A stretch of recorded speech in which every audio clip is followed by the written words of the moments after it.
मैं एक राय आप सभी का अपने YouTube चैनल मैथ्स विद एक राय पर स्वागत करता हूं। दोस्तों, आज हम डिस्कस करेंगे एवरेज के टाइप 5 के क्वेश्चन को, जिसमें गलती वाला क्वेश्चन पूछा जाता है। तो चलिए हम क्वेश्चन लेते हैं और उसके साथ कंसेप्ट डिस्कस करते हैं। क्वेश्चन है कि 50 परिणामों का औसत 40 था। 50 परिणाम का औसत कितना था? 40 था। बाद में पाया गया कि गलती से 33 की जगह पर 83 पढ़ लिया गया। तो सही औसत क्या है?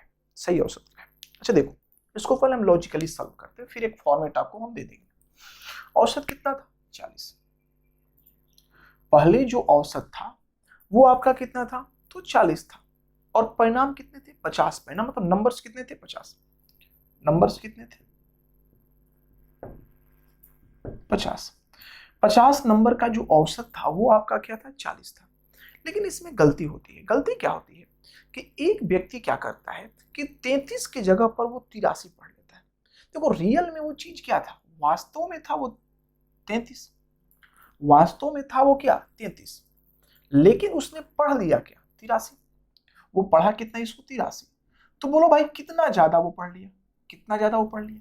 तो आप बोलेंगे सर ये तो 50 ज्यादा काउंट कर लिया, ये 50 ज्यादा काउंट कर लिया, तो ये योग में कितने का वृद्धि कर दिया? तो ये व्यक्ति योग में 50 का वृद्धि कर दिया।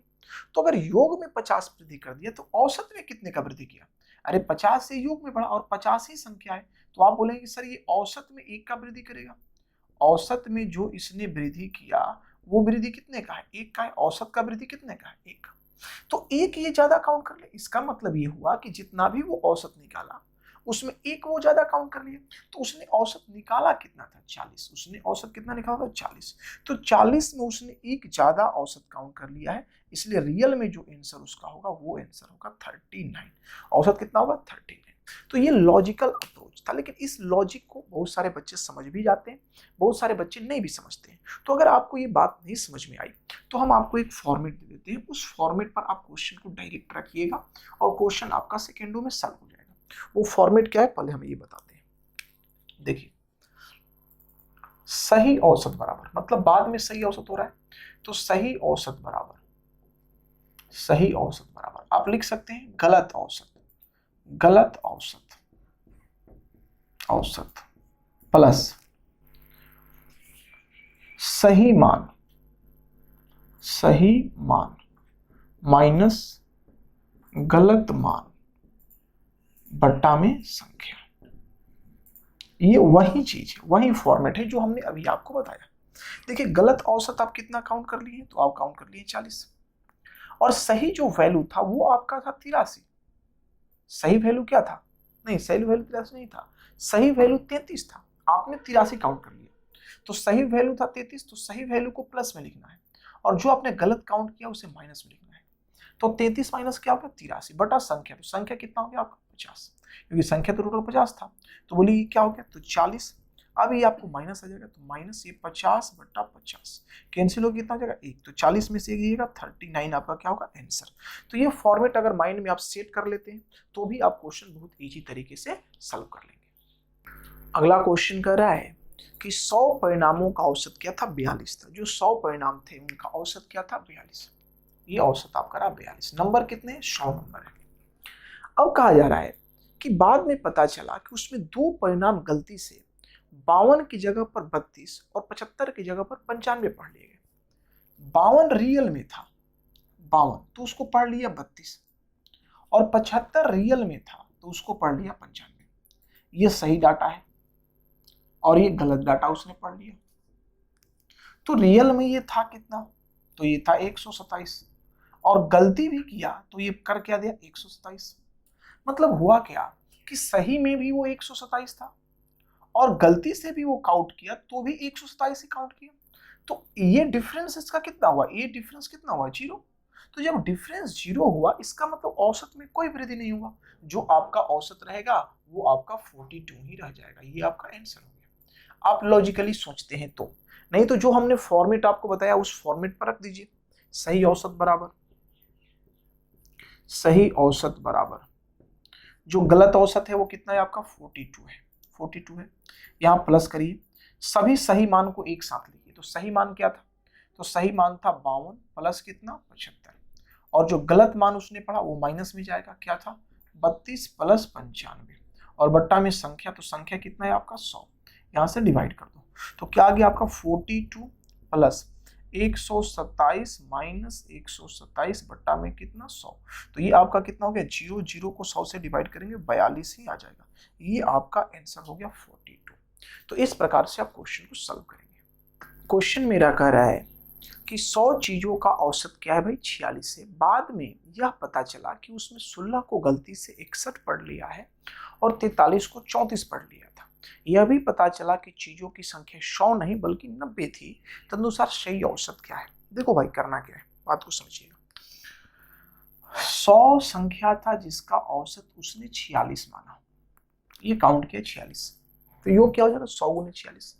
लेकिन सही डाटा जो था वो 16 था और सही डाटा जो था वो आपका 43 था। ये दो सही डाटा थे, लेकिन 16 को वो पढ़ क्या लिया, तो 16 को उल्टा पढ़ लिया 61, और 43 को उसने 34 पढ़ लिया, ये भी उल्टा पढ़ लिया। तो देखो ये गलत कर दिया ना, ये रियल में था लेकिन इतना वो ज्यादा काउंट कर लिया, इतना वो क्या किया, गलती कर दिया। ठीक है, सही डाटा ये था, सही डाटा क्या था ये था, और गलत डाटा क्या था ये था। तो हमने बताया कि गलत आप माइनस में लिखेंगे, सही आप क्या करेंगे प्लस में।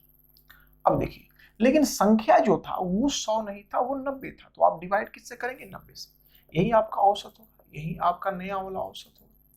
तो यहां से अगर बात किया जाए तो ये कितना हो गया आपका, तो ये आपका हो गया 4600, और 4600 और प्लस में कितना आ गया आपका, तो ये 59 आ गया, और माइनस में कितना आ गया, तो माइनस में आपका आ गया 95 बट्टा में कितना हो गया 90, तो ये आपका आ गया 35 एक 36 इसमें घटाइएगा तो 4564 आ जाएगा।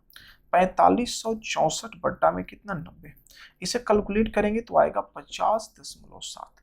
तो जो नया औसत आपका आ जाएगा वो क्या आएगा मेरे भाई 50.7 आएगा। क्वेश्चन मेरा कह रहा है कि एक छात्र 2 अंकों वाली 10 संख्याओं का औसत निकालता है। एक छात्र 2 अंकों वाली 10 संख्याओं का औसत क्या करता है, वो निकालता है। यदि वह एक संख्या को परस्पर बदल दिया जाए तो औसत 3.6 बढ़ जाती है। तो 2 अंकों वाली संख्या के अंकों के बीच अंतर क्या होगा। देखिए 2 अंकों की 10 संख्या है, 2 अंकों की कितनी संख्या है भाई, तो 10 संख्या है, 10 संख्या है। लेकिन हो क्या रहा है कि एक संख्या को वो उलट देता है, तो उलटता है तो जो औसत है वो 3.6 से बढ़ जाता है।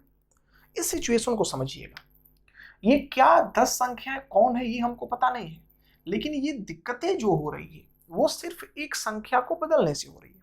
जैसे आप ऐसे समझिए कि अगर मान लीजिए संख्या था 12 और उसको आप उलट कर दिए 21, संख्या क्या था 12, आप उसको उलट के क्या कर दिए 21, तो जब आप 2 अंकीय संख्या को उल्टे तो देखिए वैल्यू बढ़ा कि नहीं बढ़ा। अब 12 से हम देखिए एग्जाम्पल ले रहे हैं, आप इस क्वेश्चन में मत इसको इन्वॉल्व करिएगा, हम आपको समझाने के लिए एक एग्जाम्पल दे रहे हैं। आप ऐसे समझिए कि 12 को जब आप उलट दिए तो ये कितना हो गया 21 हो गया, तो 21 हो गया तो ये बढ़ गया क्या 9, तो 9 जब बढ़ा तो औसत को तो कुछ ना कुछ बढ़ाएगा ही ना, कुछ ना कुछ बढ़ाएगा। यही सिचुएशन हुआ है, यही सिचुएशन हुआ है कि ये दिक्कतें जो हो रही है वो केवल एक नंबर को पलटने से हो रहा है। तो अगर आप सोचिए, मान लीजिए कि वो संख्या क्या था xy था, वो संख्या क्या था xy था, उसको उलट दिया गया, तो उलट दिया तो वो संख्या कितना हो गया yx हो गया। अरे वो संख्या क्या हो गया yx हो गया। अगर xy संख्या था आप उसको उलट देंगे तो वो संख्या क्या हो जाएगा yx हो जाएगा। तो इसका जो डिफरेंस आपका आएगा, इसका जो डिफरेंस आपका आएगा, अंतर जो आएगा वो क्या होगा, तो कह रहा है कि औसत में वृद्धि हुआ 3.6 का, तो औसत यदि 3.6 से बढ़ा, इसका मतलब अगर 10 संख्याएं हैं, 10 संख्याएं हैं तो जो टोटल का वृद्धि हुआ वो 36 का वृद्धि हुआ। आप मेरी बातों को डायरेक्ट समझेंगे कि जो यहां पर औसत में वृद्धि हो रहा है वो 3.6 का हो रहा है, तो संख्या को आप जब पलटे, जब संख्या को पलटे तो योग 9 से बढ़ जा रहा है। यहां पर आप सोचिए योग कुछ बढ़ जा रहा है, तो औसत अगर 3.6 से बढ़ेगा और 10 संख्याएं हैं तो योग कितने से बढ़ेगा मेरे भाई 36 से बढ़ेगा। अब बोले इस संख्या को हम कैसे लिख सकते हैं, तो इसको हम लिख सकते हैं 10y + x, और इसे हम कैसे लिख सकते हैं? तो इसे लिख सकते हैं 10x प्लस वाई। आपको दो अंकीय संख्या को रिप्रेजेंट करने आता होगा, नहीं आता है तो देखिए 25 को हम कैसे लिखते हैं? तो हम लिखते हैं 5 गुने 1 प्लस 2 गुने 10 लिखते हैं ना, 2 गुने 10। वैसे ही ये एक्स वाई है तो y की जगह पर y गुने 1 y हो गया, और ये क्या हो गया आपका 10x हो गया। इसी को हम इस प्रकार से लिख रहे हैं। तो इसका डिफरेंस कितना आ गया? 36 आ गया। अब देखिए ये 10y है और ये -y हो जाएगा, तो ये 9y हो जाएगा, और ये आपका क्या हो जाएगा? 9x हो जाएगा, बराबर ये कितना हो गया? 36। तो 9 कट गया 4 बार में, तो जो डिफरेंस आ रहा है, जो नंबर्स का डिफरेंस आ रहा है वो कितना आएगा भाई? 4। या नंबर का डिफरेंस कितना आएगा? 4। तो ये तरीका है क्वेश्चन को सॉल्व करने का। लेकिन अब बात को सोचिए, अगर कभी भी ये पेपर में क्वेश्चन आपसे पूछा जाए, कभी भी ये क्वेश्चन आपसे पेपर में पूछा जाए, तो आप भाई डायरेक्ट आंसर मारोगे। डायरेक्ट आंसर कैसे मारेंगे ये बात समझिए। आप एक बात बताइए, आप कभी भी दो अंकीय संख्या को उल्टेंगे तो रिलेशन क्या आएगा? अगर वो xy था तो yx होगा, और इसका जब अंतर आप लेंगे तो ये 10x प्लस वाई माइनस ये 10y प्लस x होगा। तो जो अंतर आपका आएगा वो अंतर कितना आएगा? वो 9x माइनस क्या आएगा? 9y आएगा। मतलब 9 ऑलवेज कॉमन आएगा, 9 इसमें हमेशा कॉमन आने वाला है। तो आप क्या करिएगा, क्वेश्चन को जब देखिएगा कि औसत में कितने का वृद्धि हुआ, तो आप देख रहे हैं कि औसत में 3.6 का वृद्धि हुआ, तो औसत में 3.6 का वृद्धि हुआ तो योग में कितने का वृद्धि होगा? क्योंकि 10 संख्या है तो 36 का वृद्धि होगा। तो जो भी योग में वृद्धि हुआ, जो भी योग में वृद्धि हुआ उसमें आप सीधा 9 से डिवाइड कर दीजिएगा, सीधा 9 से डिवाइड कर दीजिएगा। जो आपका रिजल्ट आएगा वही आपका आंसर होगा, क्योंकि ये 9 हर बार कॉमन आने वाला है, हर केस में कॉमन आने वाला है, इसलिए जो आंसर आपका होगा वो 4 होगा। क्वेश्चन मेरा अगला कह रहा है कि एक विद्यार्थी 10 दो अंकीय संख्याओं का औसत ज्ञात करता है। दो अंकीय 10 संख्याएं, कितना संख्या भाई? 10 संख्या। इसका वो क्या करता है? औसत ज्ञात करता है, औसत ज्ञात करता है। तो होता क्या है कि संख्याओं की नकल करने की वह गलती से एक संख्या को उसके पृष्ठ पर बदलते हुए अंकों वाली संख्या से लिख देता है, मतलब एक संख्या को उलट दे रहा है, तो जिसके परिणाम स्वरूप औसत में 1.5 की क्या होती है? कमी आ जाती है। जिस संख्या को उलटने में उससे गलती की थी उसके अंकों का अंतर क्या होगा, वही क्वेश्चन फिर पूछा जा रहा है। देखो एक बार बताओ, इस बार कमी हो रहा है, इसका मतलब ये हो रहा है कि देखिए मान लीजिए कोई संख्या 21 था और इसको उसने उलट दिया, तो उलट दिया तो क्या हो गया? 12। अरे 20 मान लो कि 10 संख्या में से कोई एक संख्या, हम सपोज कर रहे हैं, आप इसको एग्जाम्पल समझिएगा, और ये कर दिया 12, तो आप बोलेंगे कि सर कमी कितने का हो गया? तो ये 9 कम कर लिया, तो औसत में कुछ ना कुछ का कमी तो होगा ना, औसत में कुछ ना कुछ का कमी तो होगा ना। तो सेम वही चीज है कि मान लीजिए कोई संख्या xy था, उसको उलट के yx कर दिया, तो इसके योग में कुछ ना कुछ तो कमी आएगा। तो क्वेश्चन कर रहा है कि औसत जो है वो 1.8 से कम हो जाता है, तो अगर 10 संख्याएं हैं तो योग जो होगा वो 18 से कम हो जाएगा। तो आप क्या करिए भाई, यहाँ पर तो यहाँ पर इसको तोड़ करके लिख दीजिए, तो ये आपका हो गया 10x प्लस वाई माइनस ये क्या हो जाएगा? 10y प्लस क्या x, ये घटेगा, बराबर ये कितना हो गया? 18। यहाँ से लेंगे 10x में से x जाएगा तो ये 9x माइनस ये 9y हो जाएगा, बराबर ये कितना हो गया? 18। यहाँ से कैंसिल हो जाएगा, तो आपका क्या हो गया भाई? x माइनस वाई बराबर 2। ये 2 आपका डिफरेंस आ जाएगा अंकों का। अब ये चीज हमने अभी थोड़ा देर पहले बताया था कि आप डायरेक्ट सॉल्व करिए, ऐसे नहीं अप्रोच लगाइए, डायरेक्ट हिट करिए। कैसे भाई? तो आपको ये बात तो पता है कि औसत में कमी हो रहा है 1.8 का, लेकिन अगर 10 संख्याएं हैं तो योग में कितने का कमी? 18 का।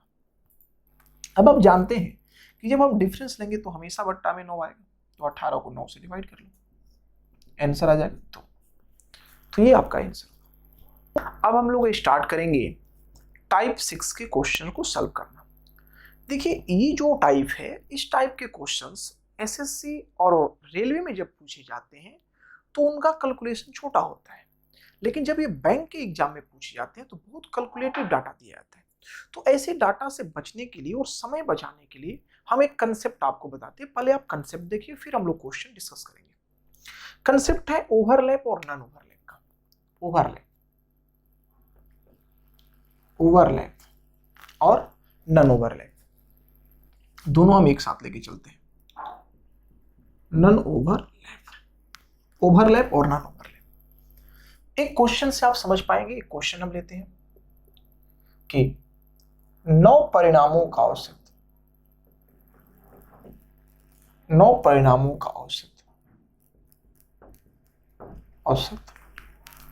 50 है। 9 परिणामों का औसत 50 है। प्रथम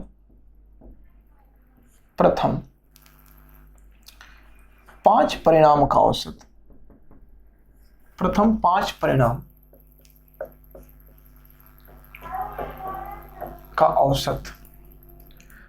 5 परिणाम का औसत 60 है और अंतिम 5 परिणाम का औसत 5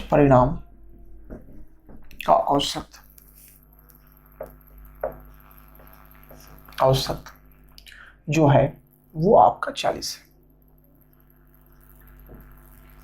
तो पांचवी संख्या क्या है?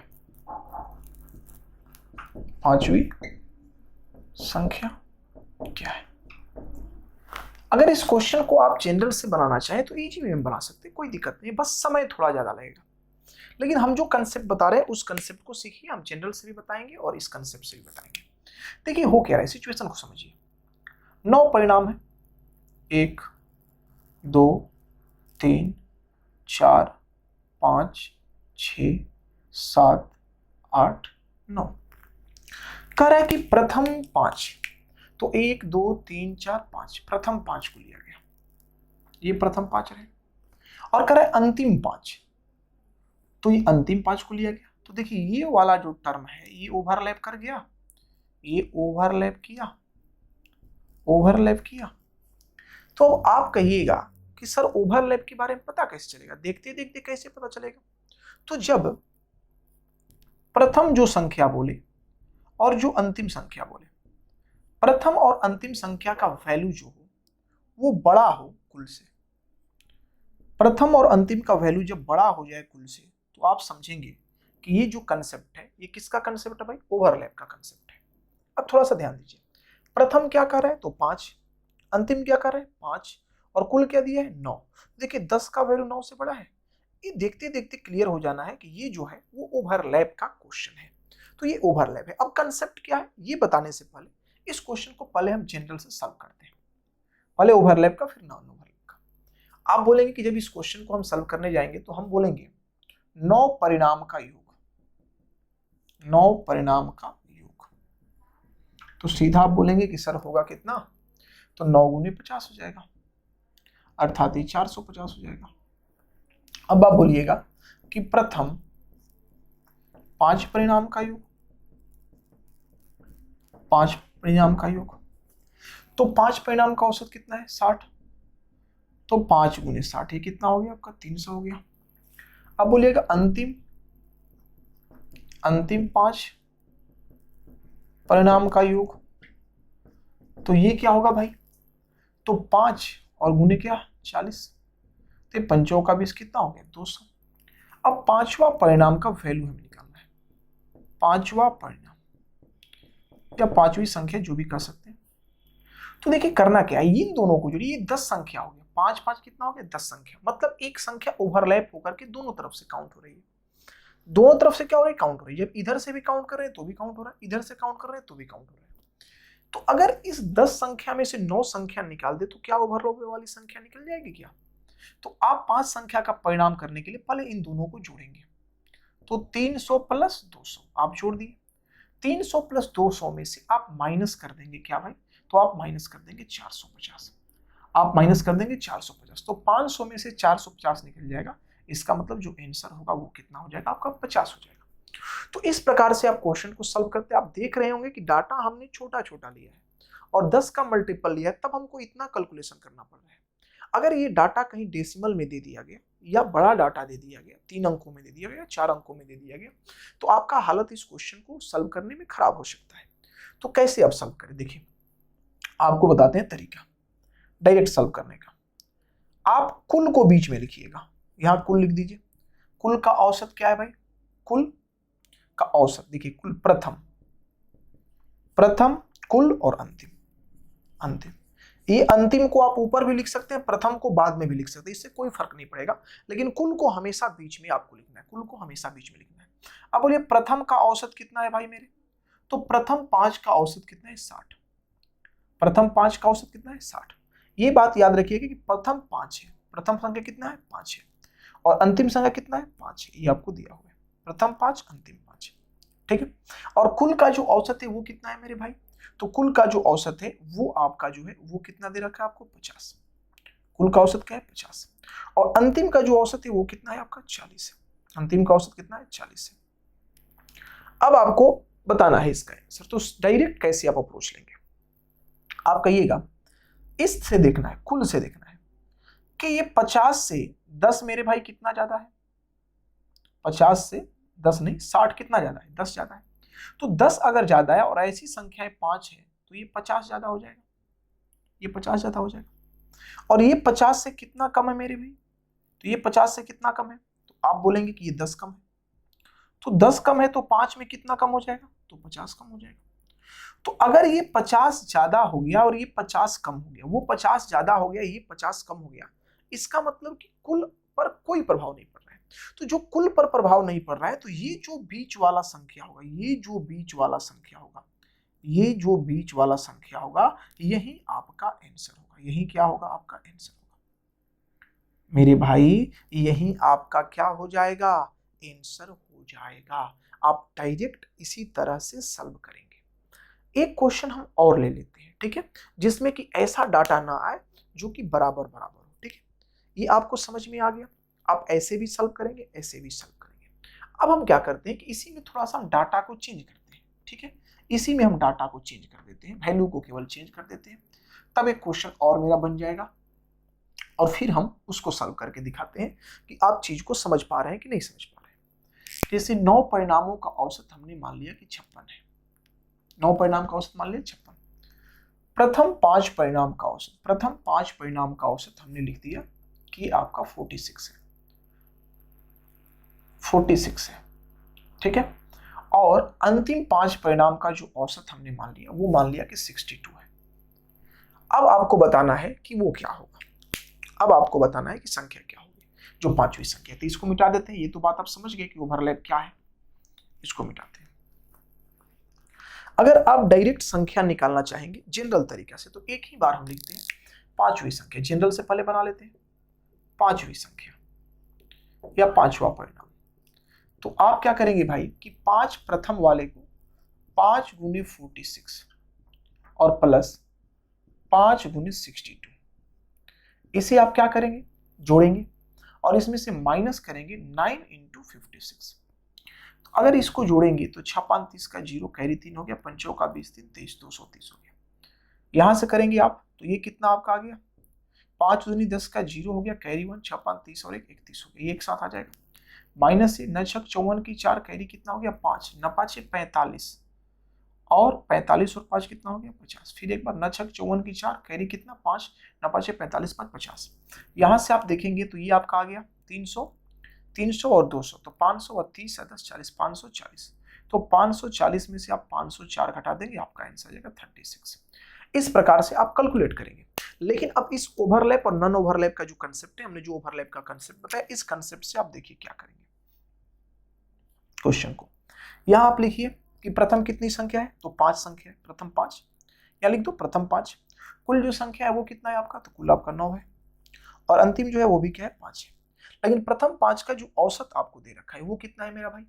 तो वो आपका प्रथम 5 का 46, और कुल का जो औसत दे रखा है वो है आपका 56, और यहाँ पर अंतिम 5 का जो औसत दे रखा है वो आपका है 62। अब देखिए डायरेक्ट आप कैसे सॉल्व करेंगे। आप बोलेंगे कि मेरे भाई 56 से 46 कितना कम है? 10 कम है।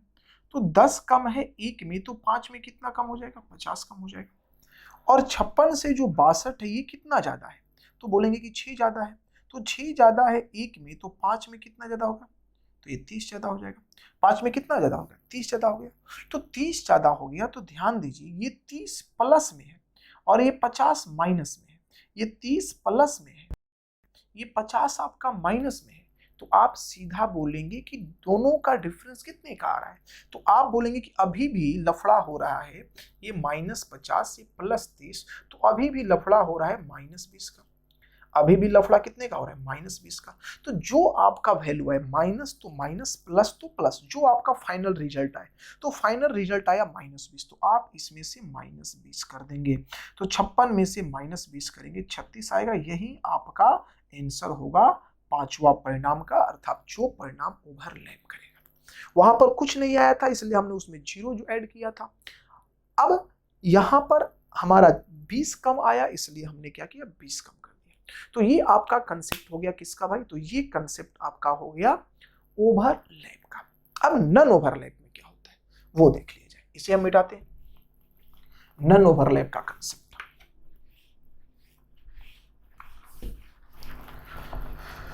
नन ओवरलैप के कंसेप्ट में क्या होगा कि जो बीच वाला टर्म है ये ओवरलैप कर रहा था, वो बीच वाला टर्म क्या करेगा, ओवरलैप नहीं करेगा, वो ओवरलैप नहीं करेगा। अब वो चीज क्या है हम आपको बताते हैं कि वो कैसे होगा। चले देखिए बात को समझिए। अब हम ओवरलैप मिटाते हैं, अब हम नन ओवरलैप का बात करते हैं। इसी में हम क्वेश्चन में परिवर्तन करेंगे, ठीक है।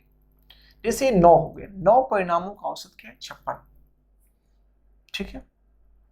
प्रथम 4 परिणाम का औसत जो है वो 46 है, और अंतिम 4 परिणाम का जो औसत है वो आपका क्या है, 62 है।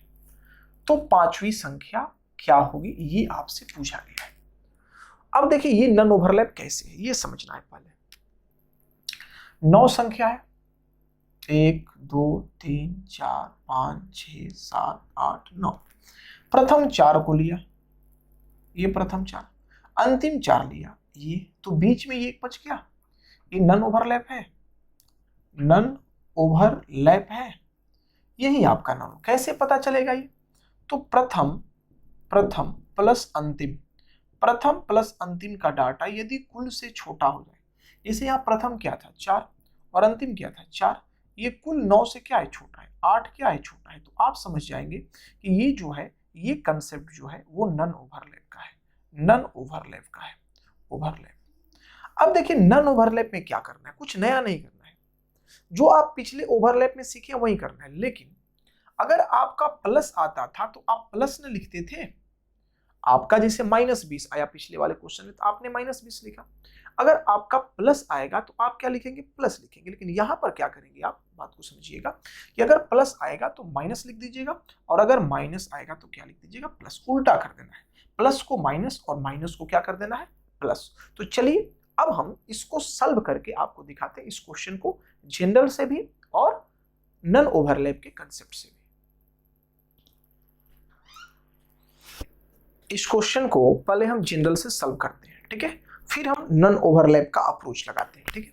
अब थोड़ा सा बात को समझिएगा, बात क्या है ये थोड़ा सा जानना है। देखिए अगर यहां पर हम देखें तो हम बोलेंगे कि जो 9 परिणाम का योग है वो क्या होगा, तो 9 परिणाम का योग मेरा भाई हो जाएगा 56 गुने 9, 56 गुने 9, तो 9 छक 54 का 4, कैरी 5, 9 5 45, 5 504 हो गया। अब 4 परिणाम का योग, 4 परिणाम का योग, 4 परिणाम का योग हम बात करेंगे तो ये हो जाएगा 46 × 4 हो जाएगा, ठीक है। तो 6 चौका का 24 का 4, कैरी कितना हो गया, तो 2 हो गया, 4 चौका का 16, 16 2 कितना हो गया 18। अगर हम आगे बात करते हैं कि अंतिम 4 परिणाम का योग, अंतिम 4 परिणाम, तो अंतिम 4 परिणाम मेरा क्या हो जाएगा भाई, तो ये हो जाएगा 62 × 4, तो 4 दूनी 8, 6 चौका 24। हम बोलेंगे जो पांचवा मान होगा, जो पांचवा परिणाम होगा वो क्या होगा मेरा भाई, तो ये 9 वाले में से घटाना पड़ेगा, मतलब 504 में से आपको माइनस करना पड़ेगा 184, ठीक है, और प्लस 248। तो जो आपका रिजल्ट आएगा वो कितना आएगा, तो 504 और माइनस इसे आप जोड़ेंगे तो 8 4 12 का 2, कैरी 1 हो गया, 8 4 12 1 13 की 3, कैरी 1 हो गया, 2 1 3 और 1 क्या हो गया, ये 4 हो गया। तो यहां से आपका जो रिजल्ट आ जाएगा ये 2 आ गया, 4 में से 2 गया 2, और ये आपका 10 है, 10 में से 3 गया 7, मतलब 72 जो होगा वो वैल्यू होगा पांचवा संख्या। तो ये तो तरीका हुआ आपका बनाने का, लेकिन आप नन ओवरलैप अगर लगाएंगे तो ये बहुत जल्द बन जाएगा। देखिए अब हम अप्लाई करते हैं उसको। ठीक है, यहां पर प्रथम 4 है, प्रथम 4 का औसत मेरे भाई कितना है? तो प्रथम 4 का औसत बोल रहा है कि 46 है, 46 है, यहां 46 लिख दो। कुल कितना है? 9 है, तो कुल 9 का औसत कितना है? तो कुल 9 का औसत दिया है 56। ठीक है, और अंतिम 4 का जो है औसत कितना दिया है? ये आपको 62 दे रखा है। अब आप आराम से सोचिएगा, अब सोचिएगा कि ये कितना कम है मेरे भाई, ये कम कितना है? तो आप बोलेंगे कि 10 कम है। अगर 10 कम है 4 में तो टोटल कम कितना हो गया? 40। अब बोलेंगे कि ये ज्यादा कितना है? तो ये आपका 60 नहीं था, ये आपका 62 था, ये आपका 62 है, ये 62 है। तो कितना ज्यादा है भाई? तो आप बोलेंगे कि 6 ज्यादा है। तो 6 ज्यादा है एक में, तो 4 में कितना ज्यादा है? तो 6 चौका 24 ज्यादा है। कितना ज्यादा है? 24 ज्यादा हो गया। तो यहां पर कुल का औसत कितना था? 56 था, और ये यहां पर आपका कितना हो गया? तो ये यहां पर आपका जो डिफरेंस इसका आ रहा है, जो डिफरेंस आपका आ रहा है वो कितना होगा? तो -16। अरे कितना आएगा भाई? -40 ये हो गया, और प्लस ये 24 हो गया। तो अभी भी लफड़ा कितने का है? -16 का लफड़ा नहीं है, -16 का लफड़ा है। तो हमने बोला था कि ओवरलैप में क्या करते हैं, अगर प्लस होता है तो प्लस ही लिखते हैं, माइनस होता है तो माइनस ही लिखते हैं। लेकिन अगर आप नन ओवरलैप में जाते हैं तो यहां पर हमने बता रखा है कि प्लस आपका माइनस हो जाएगा, माइनस आपका प्लस हो जाएगा। तो अगर ये आपका माइनस है तो आप करेंगे यहाँ प्लस प्लस 16, तो प्लस 16, तो बोलिए 56 और प्लस 16 कितना हो जाएगा मेरा भाई? तो ये हो जाएगा 72, और 72 इसका आंसर होगा। तो ये तरीका है नन ओवरलैप और ओवरलैप का। इससे फायदा क्या होगा कि कितना भी बड़ा डाटा, कितना भी कैलकुलेटिव डाटा अगर आपको देता है तो आप उस क्वेश्चन को सेकेंडों में सॉल्व कर देंगे। अब हम क्वेश्चन लेते हैं और क्वेश्चन लेकर सॉल्व करते हैं। चलिए क्वेश्चन क्या कर रहा है देखते हैं। 11 परिणाम का औसत क्या है? 50। टोटल कितना है भाई? 11। 11 परिणाम का औसत आपको दे रखा है कितना? 50। यहां लिख दो आप 50। ठीक है, आगे बढ़ते हैं। फिर कह रहा है कि प्रथम 6 परिणाम का औसत, प्रथम जो 6 परिणाम है इसका जो औसत आपका है वो आपको दिया हुआ है 56, और अंतिम 6 परिणाम का जो औसत है वो आपका क्या है? 48। ये आपका 48 है। तो आपसे कहा गया है कि छठा संख्या क्या होगा। सबसे पहला बात, आप पहले एक बात बताइए कि ये क्वेश्चन ओवरलैप का है कि नन ओवरलैप का। तो आप बोलेंगे 6 6 12 हो गया, कुल संख्या 11 है, इसका मतलब ओवरलैप हो रहा है। अरे कुल जो है वो छोटा है प्रथम प्लस अंतिम से, प्रथम प्लस अंतिम से, इसका मतलब कि ओवरलैप हो रहा है। 6 6 12 हो गया, ये 11 ही संख्या है तो ओवरलैप हो गया। तो ओवरलैप में क्या होता है? तो प्लस प्लस ही रह जाता है, प्लस आपका प्लस ही, माइनस आपका माइनस ही, बस यही बात आपको याद रखना है। देखिए ये इससे कितना ज्यादा है भाई? तो ये 6 ज्यादा है, तो 6 ज्यादा है तो 6 में कितना ज्यादा होगा? 36 ज्यादा हो जाएगा। अब देखिए ये कितना कम है? तो ये 2 कम है, तो 2 कम है। तो एक बात बताइए, ऐसे 6 संख्या है तो 6 में कितना कम हो जाएगा? 12 कम हो जाएगा, 12 कम हो जाएगा। तो 36 ये ज्यादा हो गया, 12 ये कम हो गया, तो फाइनली कितना ज्यादा हुआ? तो 36 में से 12 को घटाइए, 24 ज्यादा हो गया, तो प्लस आप इसमें 24 कर दीजिए, आंसर आपका 74 आ जाएगा। अर्थात जो छठी संख्या है उसका वैल्यू क्या होगा? 74 होगा। अगला क्वेश्चन मेरा कह रहा है कि 17 परिणामों का औसत जो है वो 60 है। 17 परिणाम है, 17 परिणाम है जिसका औसत कितना है? 60 है। ठीक है, ये 17 परिणाम हुआ जिसका औसत क्या है आपका? 60 है। आगे बढ़ते हैं। फिर कह रहा है कि प्रथम 10 परिणाम का औसत 63 है। प्रथम 10 परिणाम लेता है तो इसका औसत क्या दिया है? 63 दिया है। और अंतिम 8 परिणाम का औसत जो है वो आपका 55 है। वो आपका क्या है? 55 है। तो अगर यहाँ पर बात हम करते हैं इन चीजों का, तो देखो भाई होगा क्या, यहां से ये कितना ज्यादा है? तो ये 3 ज्यादा है, तो 1 में 3 ज्यादा, तो 10 में कितना ज्यादा होगा? तो आप बोलेंगे कि 10 में सर 30 ज्यादा हो जाएगा। ये कितना कम है 60 से? तो 60 से 5 कम है, तो 5 कम है, तो 8 में कितना कम हो जाएगा? तो 8 में आपका कम हो जाएगा 40। ये 40 किस में आ गया? माइनस में आ गया, 40 माइनस में आ गया। अब देखिए ये 30 आपका प्लस में है और ये 40 आपका माइनस में है, तो दोनों में फाइनली क्या होगा? -10 का डिफरेंस आ जाएगा। अरे +30 माइनस 40 -10 हो जाएगा। तो अब आप बताओ कि ये ओवरलैप है कि नॉन ओवरलैप है? तो ये 8 और 10 18 और ये आपका 17 है, इसका मतलब ओवरलैप हो रहा है। ओवरलैप जब हो रहा है तो प्लस आपका प्लस ही रहता है, माइनस आपका माइनस ही रहता है। तो यहाँ पर -10 आ रहा है तो इसलिए -10 कर दो। बोलो आंसर कितना हो जाएगा? 50। तो जो आपसे पूछा जा रहा है कि 10वां परिणाम क्या होगा तो उसका वैल्यू कितना होगा? 50 होगा। अगला क्वेश्चन मेरा कह रहा है कि 13 परिणाम का औसत जो है वो 70 है। 13 परिणाम का जो औसत आपको है वो क्या है? 70 है। ये 13 परिणाम है। अब आगे बढ़ते हैं, आगे बात करते हैं प्रथम और अंतिम का। तो कहा जा रहा है कि प्रथम 6 परिणाम का 75 है और अंतिम 6 का 69 है। प्रथम 6 का 75 है और अंतिम 6 का क्या है? तो 69 है। तो आपसे पूछा गया है कि बताइए 7वां परिणाम क्या होगा। मेरे भाई एक बात बताओ, ये 6 6 12 हुआ, ये 13 है, तो 13 ज्यादा हो गया, इसका मतलब ये नन ओवरलैप है, ये नन ओवरलैप है, ये ओवरलैप नहीं हो रहा है। तो नन ओवरलैप में क्या होता है? प्लस आपका माइनस हो जाता है, माइनस आपका क्या होता है? प्लस हो जाता है। तो आप सीधा बताओ 70 से 75 कितना ज्यादा है मेरे भाई? तो आप बोलेंगे 5 ज्यादा है। 5 ज्यादा है एक में, तो 6 संख्या में कितना ज्यादा होगा? 30 ज्यादा हो जाएगा। अब आप बताइए 70 से 69 कितना कम है? एक कम है। एक कम है एक संख्या में, तो बोलो 6 संख्या में कितना कम हो जाएगा? तो 6 कम हो जाएगा। तो ये आपका हो गया 30 क्या ज्यादा और ये हो गया 6 क्या कम। तो 30 ज्यादा और 6 कम, तो फाइनल जो इसका रिजल्ट आएगा वो कितना आएगा? तो 24 ज्यादा आएगा, 24 प्लस में आएगा। तो जब प्लस में आएगा तो हम क्या लेंगे? माइनस, क्योंकि ये देखो नन ओवरलैप है।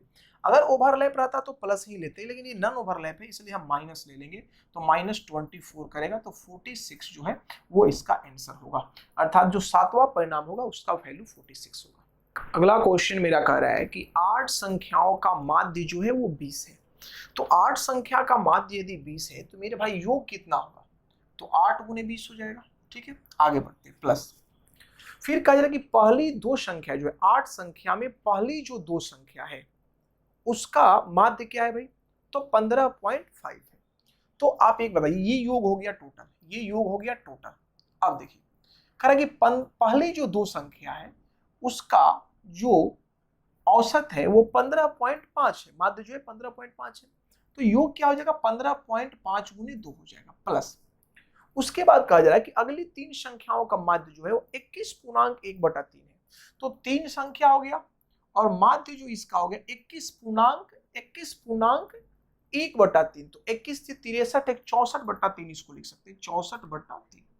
ये हो गया, यहाँ 2 संख्या, यहाँ 3 संख्या, 5 संख्या। अब आपको बच गया 3 संख्या। ठीक है, इन 3 संख्या में रिलेशन क्या है कि छठी संख्या 7वीं संख्या से 4 और 8वीं संख्या से क्या है भाई? 7 कम है। देखिए यहां हम लिखते हैं छठी संख्या, 7वीं संख्या और 8वीं संख्या, इसके बीच रिलेशन क्या है ये पहले हमको जानना पड़ेगा। तो कहा जा रहा है कि छठी संख्या 7वीं से 4, 7वीं से 4 इसको मान लो x। तो छठी संख्या जो है वो 7वीं से क्या है भाई? तो 4 और 8वीं से 7 कम है, 8वीं से 7 कम है। इसका मतलब कि आप ऐसे कर लो कि अगर देखिए इससे ये 4 कम है और इससे ये क्या है? तो 7 कम है। छठी संख्या 7वीं से 4 और 8वीं से 7 कम है। तो अगर बात करें तो ये अगर x होगा तो ये क्या हो जाएगा? x+4 हो जाएगा और ये क्या हो जाएगा? x+7 हो जाएगा। इसमें यही रिलेशन है। तब तीनों संख्या को यहाँ जोड़ दीजिए तो x+4 प्लस x प्लस ये क्या हो गया? 7 हो गया। तो अगर कैलकुलेट यहाँ पर करते हैं तो ये आपका हो जाएगा 160। अब देखो माइनस हम करते हैं या बराबर रहने दो, ये 15 दूनी 30 है 31 और प्लस ये आपका हो गया 64, क्योंकि 3 3 कट जाएगा। प्लस ये क्या हो गया? तो 7 4 11 और प्लस ये आपका आ गया 3x। तो यहां से करेंगे तो ये 160 में से ये कितना घट जाएगा? पहले ये देखिए, तो ये आपका हो गया 64 और 1 65, 65 30 95, 95 और ये 11 तो 106, 106 इसमें से घट जाएगा, बराबर ये कितना हो गया? 3x। तो 106 जब घटेगा तो ये 54 आ जाएगा। तो 54 बराबर आपका 3x हो गया। तो x बराबर कितना आ गया? 18। तो x का वैल्यू आपका 18 आ गया। आपसे पूछा क्या गया है? तो आपसे पूछा गया कि अंतिम संख्या ज्ञात करिए। अंतिम संख्या मतलब 8वीं संख्या। तो 8वीं संख्या क्या होगा? 18 + 7, 18 7 कितना हो जाएगा? 25। तो इस प्रश्न का जो उत्तर होगा वो 25 होगा। अगला क्वेश्चन मेरा कह रहा है कि 4 संख्याओं में पहली 3 का जो औसत है वो 16 है और अंतिम 3 का औसत जो है वो 15 है। यदि अंतिम संख्या 20 है तो पहली संख्या क्या है? देखिए आराम से बात करिए। ये 4 संख्या में पहले 3 का औसत, 4 संख्या में ले लेते हैं कि ए, बी, सी और क्या है डी। तो पहले 3 का औसत, तो a प्लस बी प्लस सी, पहले 3 का जो औसत दे रखा है वो आपको कह रहा है कि 16 है। तो अगर योग का बात किया तो 16 गुणे 3 क्या हो जाएगा? 48 हो जाएगा। ठीक है, अब कहा जा रहा है कि आखिरी 3 जो है अर्थात b plus C plus D, आखिरी 3 का जो औसत आपको दे रखा है वो मेरे भाई दिया हुआ है 15। तो अगर औसत 15 है तो योग क्या हो जाएगा? तो 15 तिया 45 हो जाएगा। 15 तिया क्या हो जाएगा? 45 हो जाएगा। अगर इस इक्वेशन को हम घटाते हैं, देखिए माइनस माइनस माइनस, तो ये भी हो जाएगा माइनस, तो ये कैंसिल ये कैंसिल, आपका आ जाएगा a माइनस डी। तो a माइनस डी का वैल्यू कितना आ गया? 3 आ गया। तो आपसे कहा गया है कि यदि इसमें यदि अंतिम संख्या जो है वो 20 हो तो पहली संख्या क्या होगी? अंतिम संख्या 20 का रहा है तो अंतिम संख्या d है, तो d का वैल्यू जो है वो आपको कह रहा है कि 20 है। तो ये a माइनस 20 का वैल्यू 3 है, तो जो पहली संख्या वो कितनी हो जाएगी भाई? तो पहली संख्या आपको 23 हो जाएगी। और यही आपसे पूछा जा रहा है कि पहली संख्या क्या है, तो ये 23 होगा। क्वेश्चन हमारा कह रहा है कि आरोही क्रम में 9 संख्याएं लिखी जाती है, बीच वाली संख्या उन 9 संख्याओं का औसत है। अगर आरोही क्रम में 9 संख्या लिखी जाती है तो मान लो कि 9 संख्या क्या है? a है, b है, c है, d, e, f, g, h और i। तो इसका जो औसत है वो बीच वाली संख्या है, तो बीच संख्या क्या है? e। तो योग जो हो जाएगा वो क्या हो जाएगा आपका? तो 9 ही हो जाएगा। अरे औसत जब आपको e है और 9 संख्याएं हैं तो योग क्या होगा? 9 गुने e हो जाएगा। अब करें कि प्रथम 5, तो a, b, c, d और e, इस प्रथम 5 जो आपको बड़ी संख्या है, और फिर कह रहा है ये छोटी संख्या के बारे में दिया है कि छोटी जो संख्या है उसका औसत कितना आपका? 44 है। और 5 जो बड़ी संख्या है, 5 बड़ी संख्याओं का औसत 68 है। तो जब आरोही क्रम में लिखा गया तो 5 बड़ी संख्या क्या होगी? तो e plus F plus G plus H plus आई, इसका जो औसत दिया है वो क्या दिया है भाई? तो औसत आपको दे रखा है 68। तो 68 औसत है तो योग करने के लिए 5 से गुना करना पड़ेगा, तो ये 340 होगा। और ये छोटी का औसत 44 था तो योग निकालने के लिए 5 से गुना करेंगे, ये कितना आ जाएगा? 220 आएगा। लेकिन आप जब इसको जोड़िएगा तो आपको देखने को क्या मिल रहा है कि इसमें ई 2 बार प्रयोग हुआ है। ई क्या है? 2 बार प्रयोग, और सब एक बार प्रयोग हुआ है। तो आप लिखेंगे e plus B plus C plus D, E plus F plus G plus H plus I. ठीक है, और ई एक बार और, ई 2 बार प्रयोग हुआ है, तो इसका वैल्यू कितना हो गया? 560 हो गया। अब बोलो इसका वैल्यू क्या दिया है? 9e दिया है, तो 9e प्लस e का वैल्यू हो गया 560। तो बोलो 10e का वैल्यू कितना होगा? 10e का वैल्यू हो गया 560। तो ये 0 0 कैंसिल हो गया, तो e का वैल्यू कितना हो गया? 56। e का वैल्यू 56, लेकिन ये आंसर नहीं, ये तो औसत का वैल्यू निकला ना, ये तो औसत का वैल्यू निकला। आपको निकालना है योग, तो योग मेरा क्या है? योग 9e है, योग तो 9e है ना, तो 9e का वैल्यू क्या होगा? तो 9 गुने आपका आ जाएगा 9 गुने 56, तो 9 छक 54 की 4 कैरी 5 9 5 45 5 50, 504 जो होगा वो इस प्रश्न का सही उत्तर होगा।